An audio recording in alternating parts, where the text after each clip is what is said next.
Daffy Duck may not have been the first official Looney Tune, but he was the first to provide the definitive Looney Tunes spirit. When he first debuted in Porky's Duck Hunt in 1937, Daffy stood out for his screwball characteristics and audiences wanted to see more of him. To differentiate him from Disney's Donald Duck, voice actor Mel Blanc modeled Daffy's voice after his own boss, Leon Schlesinger.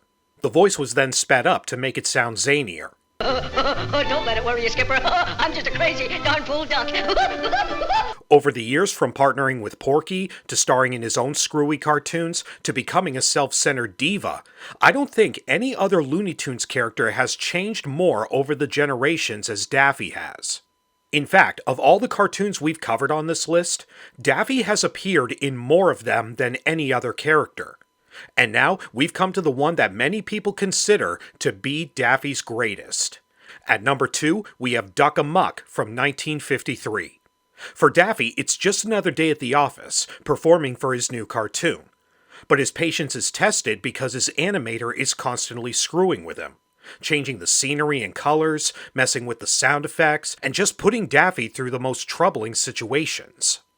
It was a very creative and original idea, imagining what a working relationship would be like between an animator and his character.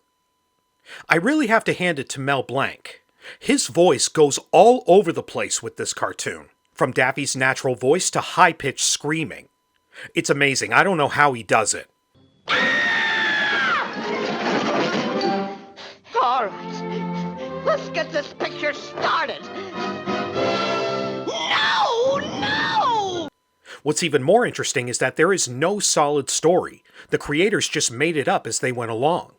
Said director Chuck Jones, "I sat down and started drawing, and I came up with the opening, and it was just the idea that he runs out of background. From that point on, it happened right on the board. We didn't even have a story as such. We made one afterward, but there wasn't one at the time we were making it." Jones would go on to say that the cartoon's ending wasn't even discussed until the last week of layout. And unfortunately, it's not easy for me to review this cartoon without giving away the ending. So, spoiler alert. It turns out Daffy's animator in this cartoon is Bugs Bunny.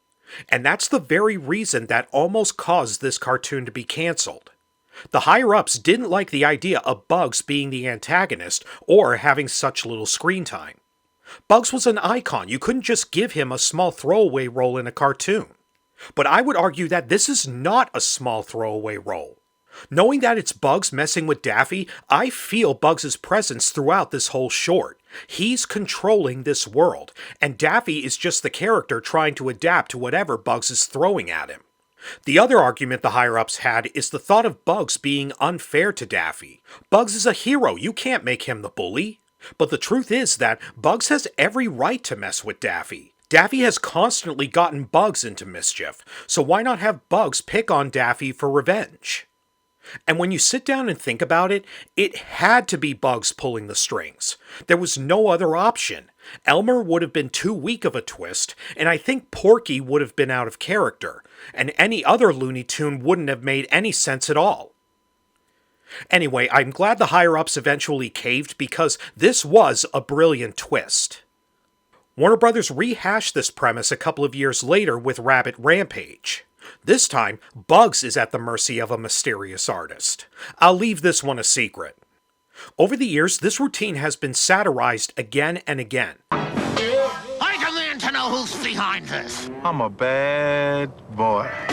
Even today, people still take inspiration from it. It's a timeless scenario. Oops. So it would make sense why Duck Amuck would be on this list. It's not my personal favorite Daffy Duck cartoon, but I do understand why it would be considered one of the best.